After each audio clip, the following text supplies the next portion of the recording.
Hello everybody, it's Yashar here, back again with another video to help you experience something new today. In this video, I will quickly review SBK14, which released recently on Oculus Store for Gear VR. If you like motorbike racings, this game is a must-buy for you on Gear VR. Game is immersive, fun and entertaining. Graphics, sound effects, environment, bikes and riders, all of them looks very good and nearly realistic. You can play the game from two different camera angles and point of views. One is helmet view, which is more immersive, and another one is a third-person view when you can see yourself and your bike. I personally prefer the helmet view, which is more fun and challenging.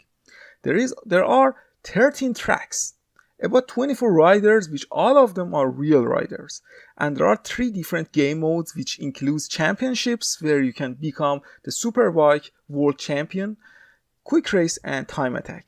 You need a gamepad to play this game, so you can't play the game with your Gear VR motion controller. If you have a gamepad, then controls feels natural.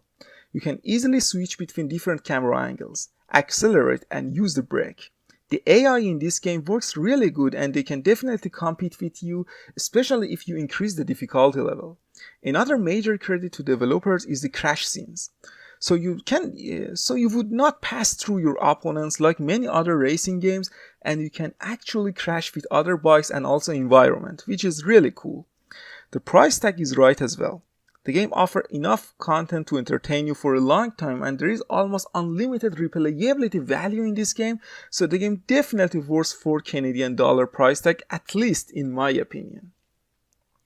Overall, I like the game and I think it's one of the best racing games on Gear VR, but like every single game that I review on this channel, there are always some aspect of the game that I don't like. First thing I don't like about SBK VR is lack of enough game modes. There is no online mode in this game, which is really disappointing. The online multiplayer can be really fun for a game like this, and I'm really surprised that developers doesn't include this mode in the game.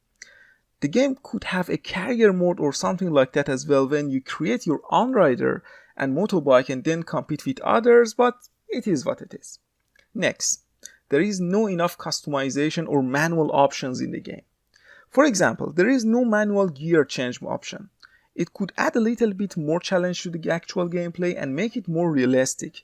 I don't like when we don't have these kinds of options in a racing game. Next, I don't like the fact that you can't play the game using Gear VR motion controller. I think they could easily map the controls in the motion controller, as you can steer with your head movements and use touchpad and trigger buttons as accelerate and brake buttons. Finally, there are some bugs in the game. For example, sometimes when you crash with other bikers, it's weird that you move forward a little bit and restart the game without being penalized for the crash. It's actually beneficial sometimes to crash with others, as you can go forward a little bit instead of slowing down, which is definitely a bug in the game.